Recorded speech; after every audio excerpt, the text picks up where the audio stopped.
ultimately, we're trying to create sustainable competitive advantage. So that's why I put this at the center of this chart.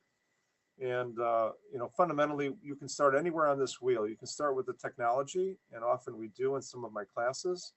Some people instead like to start with some sort of market need or a value prop.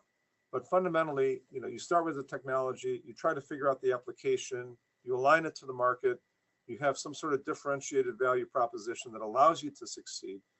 From there, you create some sort of product and business model. So how do you monetize this and how do you make money on it?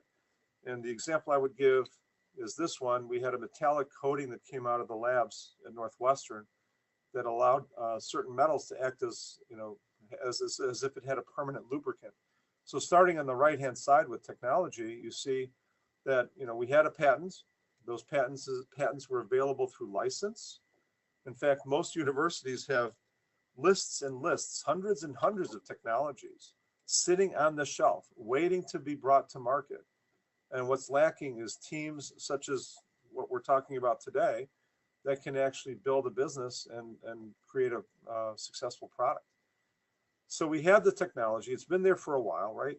What was needed was an application. So if you go down to the application side, you realize, well, wait a minute, we could use this in bicycle gears. We could use this in ball bearings. We could coat engine components for the automobile industry. But if you look at it, automobiles take a very long time to gestate. They're highly regulated.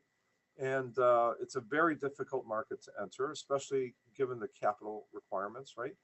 So when we aligned it with the market need, the student team said, well, we know the bicycle people. We've been working with bicycles in the past. And one of the founders was a avid cyclist, right? And they knew the people at Shimano. Shimano was a local Chicago company, but I'm sure if you're an avid cyclist out there, you probably recognize the brand.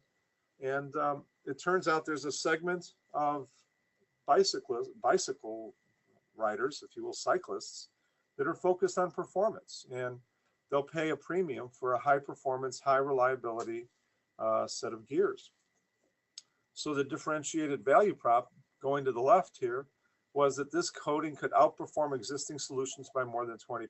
So if you got 100 hours on a gear set of high performance, reliable use, you can now get 120 hours. You can get 20% more, right? So how much is that worth? In a competitive setting, it could be worth a lot. It could be the difference between winning and losing a race, okay? So the business model here was, okay, we could license the technology to Shimano.